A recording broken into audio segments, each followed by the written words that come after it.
উজনি অসমৰ তিনচুকীয়া, ডিব্ৰুগড়, চৰাইদেউ, শিৱসাগৰ, যোৰহাট, গোলাঘাট, মাজুলী জিলা কংগ্ৰেছৰ বিষয়ববীয়াসকলৰ লগত আমাৰ আলোচনা সম্পূৰ্ণ হ'ল।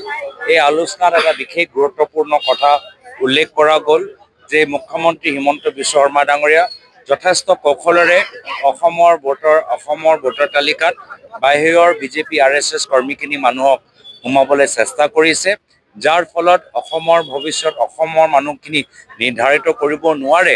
তাৰ বাবে এটা ৰণকৌশল লৈছে। তাৰ প্ৰত্যাহ্বান হিচাপে কংগ্ৰেছ দল ওলাই আহিছে। আমি দলৰ কৰ্মীখিনিক আজি সভা যোগেদি সজাগ কৰিবলৈ আমি এটা অভিযান আৰম্ভ কৰিছোঁ আৰু আগন্তুক দিনত বিভিন্ন ৰাস্তা মজিয়াত আমি এই আমাৰ আহ্বান, আমাৰ দাবী অসমৰ ভৱিষ্যত অসমৰ হাতত লাগিবই। এই দাবীটো আমি অসমৰ জনসাধাৰণৰ মাজত আমি লৈ যামগৈ। এইটো আমাৰ অসমৰ গণতন্ত্ৰৰ বাবে আটাইতকৈ ডাঙৰ সংকট।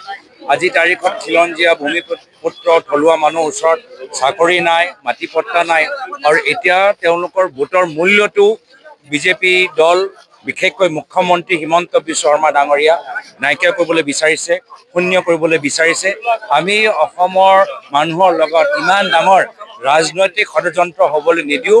অসমৰ ভৱিষ্যত অসমৰ মানুহে নিৰ্ধাৰিত কৰিব আৰু এই ক্ষেত্ৰত আমি ৰাইজৰ মাজতো আমি যাবলৈ আমি বিচাৰিছোঁ আৰু ৰাইজক আমি সজাগ হ'বলৈ অনুৰোধ জনাইছোঁ।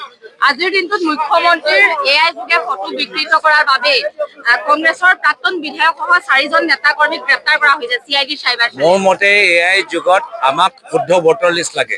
যেতিয়া ইমান টেকনলজি আছে, আমি শুদ্ধ ভোটাৰ তালিকা কিয় কৰিব নোৱাৰোঁ?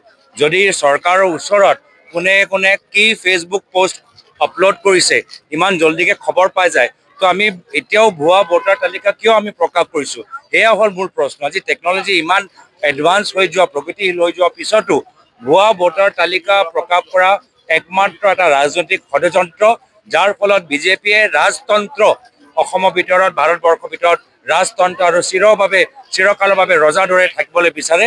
সেই ষড়যন্ত্ৰটো আমাক ফাদিল কৰিব লাগিব।